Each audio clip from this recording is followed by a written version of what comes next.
안녕하십니까. 근육학 스터디 4주차 수업을 맡은 하건재입니다. 먼저 아나토믹 스넛박스 해부학적 코단백 값에 대해서 알아보도록 하겠습니다.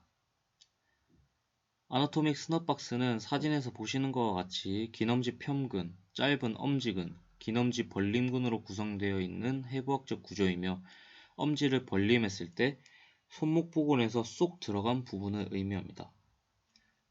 코단백 값이라는 이름이 붙은 이유는 17세기 영국이나 미국에서 해당 쏙 들어간 부분에 담배를 올려놓고 사용했다고 해서 코단백 값이라는 이름이 붙었습니다. 사진을 한 번 더 자세히 보시면 짧은 엄지근과 긴 엄지 벌림근이 서로 붙어서 나란하게 주행하고 있는 것을 보실 수가 있습니다. 그렇기 때문에 손목이나 엄지손가락을 과사용했을 경우 해당 두 힘줄에 마찰을 발생하여 염증이 생길 수 있습니다. 이 염증으로 인해 손목이나 엄지손가락 부분에 통증이 느껴지는데 이 병을 득회르뱅 병이라고 부릅니다. 이 득회르뱅 병을 진단할 수 있는 방법이 있는데요. 바로 핑켈스타인 검사라는 방법이 있습니다. 이 핑켈스타인 검사는 엄지손가락을 손 안에 넣고 주먹을 쥔 상태에서 손목을 아래로 향하게 했을 때 손목이나 스넛박스 부근에 통증이 나타나면 득회르뱅 병이라고 진단을 할 수가 있습니다. 또한 아나토믹 스넛박스에 압통이 나타난다면 스케포이드의 골절을 의심할 수도 있습니다.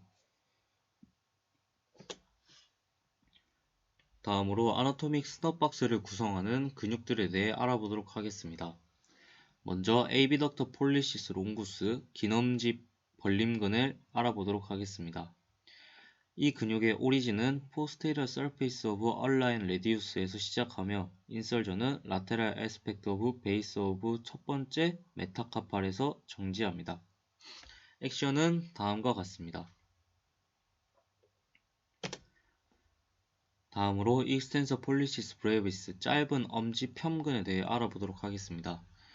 오리진은 posterior surface of radius에서 시작하여 인설전은 base of proximal phalanx of thumb에서 정지를 합니다. 여기에서 thumb는 엄지손가락을 의미합니다.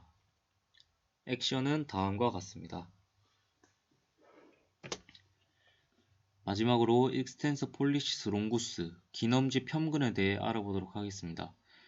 오리진은 posterior surface of ulna에서 시작하여 인설전은 digital phalanx of thumb에서 정지를 하게 됩니다. 액션은 다음과 같습니다. 다음으로 몸통 근육에 대해서 알아보도록 하겠습니다. 먼저 척추 세움근에 대해서 알아보도록 하겠습니다. 척추 세움근 같은 경우에는 해당 사진에서 보시는 것과 같이 많은 근육들을 하나로 명칭하는 것입니다. 오른쪽 사진을 보시면 스파인을 기준으로 스파이날리스, 롱기스부스, 일리오코스탈리스가 있는데요. 이 사진이 의미하는 바는 스파인을 기준으로 바로 옆에서 진행하는 게 스파이날리스, 그 옆에서 진행하는 게 롱기스무스, 제일 가쪽에서 진행하는 머슬이 일리오코스탈리스 머슬이란 것을 의미합니다.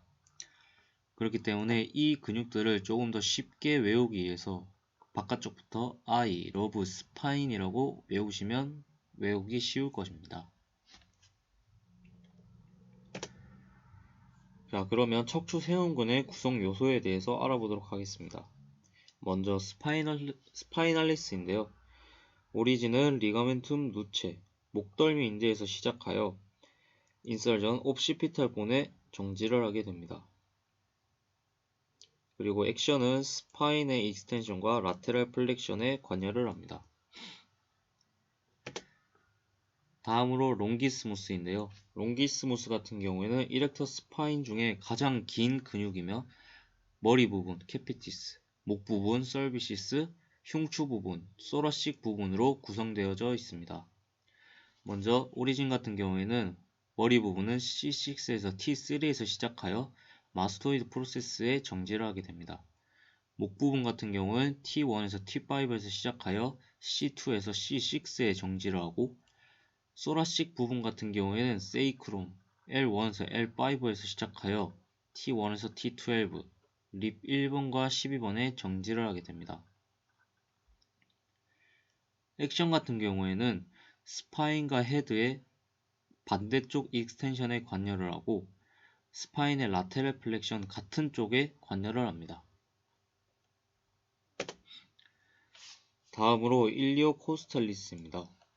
일리오코스탈리스 같은 경우도 롱기스무스와 비슷하게 썰비시스 부분, 소라시스 부분, 룸보론 부분으로 나누어져 있습니다.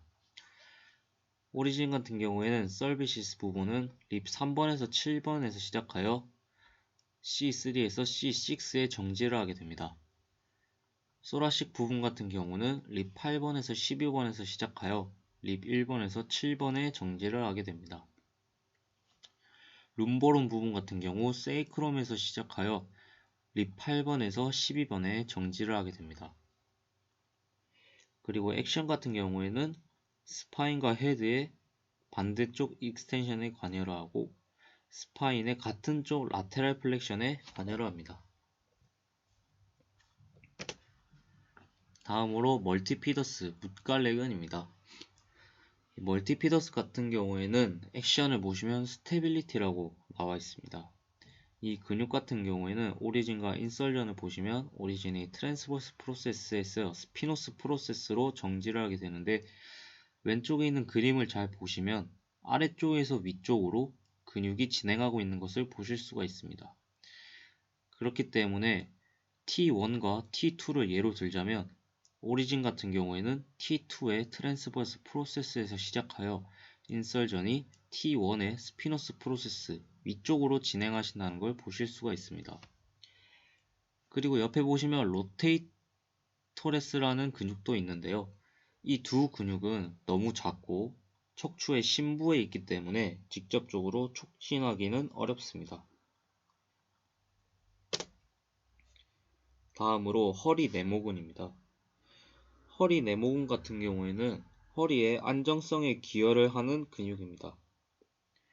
해당 근육 같은 경우는 오리진을 보시면 포스테리어 일리아 크레스트에서 시작하여 인설전이 립 12번 또는 L1에서 L4에 가서 정지를 하게 됩니다.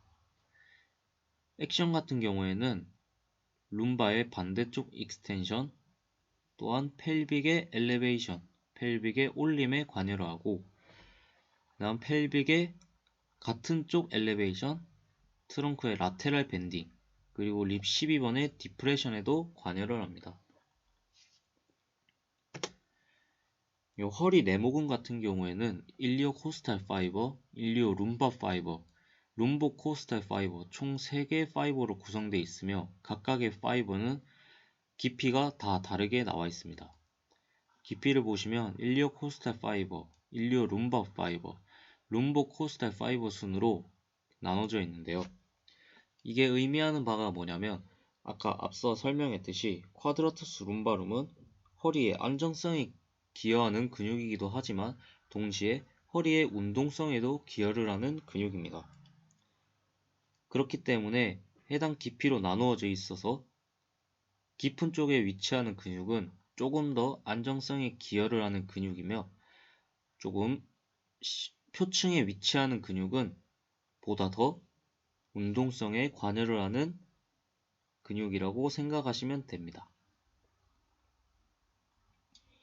그렇기 때문에 쿼드라투스 룸바룸이 긴장이 많이 되어서 수축이 많이 되었을 때는 기침이나 재채기를 할 때 통증을 호소할 수도 있습니다.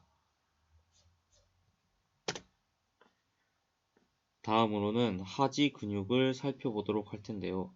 이 하지 근육을 먼저 살펴보기 전에 저희가 랜드마크를 해야 될 부분이 있습니다. 먼저 첫 번째 PSIS, 두 번째 콕시스, 세 번째 이스키얼 튜버로시티, 네 번째 GT.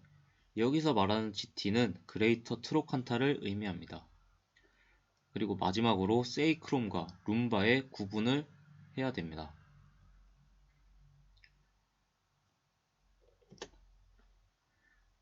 따라서 보시는 것과 같이 빨간색으로 네모나게 표시되어 있는 부분을 직접적으로 저희가 랜드마크를 하거나 또는 구분을 하여서 정확하게 뼈의 위치를 기억하는 것이 좋습니다. 해당 부위의 촉진은 나중에 근육학 스터디 시간에 자세하게 다루도록 하겠습니다. 다음으로는 일리오소아스 엉덩허리근에 대해서 알아보도록 하겠습니다. 이 엉덩허리근 같은 경우에는 일리아쿠스랑 소아스 메이저 이 두 개를 합쳐서 부르는 이름입니다. 먼저 소아스 메이저 같은 경우에는 오리진이 L1에서 L5에서 시작하여 레서 트로칸타에 가서 정지를 합니다. 또한 일리아쿠스 같은 경우에는 일리악 포사에서 시작하여 레서 트로칸타에 가서 정지를 합니다. 따라서 일리오소아스 같은 경우에는 두 근육이 정지하는 지점이 같습니다. 액션을 보시면 공통적으로 나타내는 액션은 펠빅의 안테리어 틸트, 또한 힙의 플렉션, 또 힙의 익스터널 로테이션에도 기여를 합니다.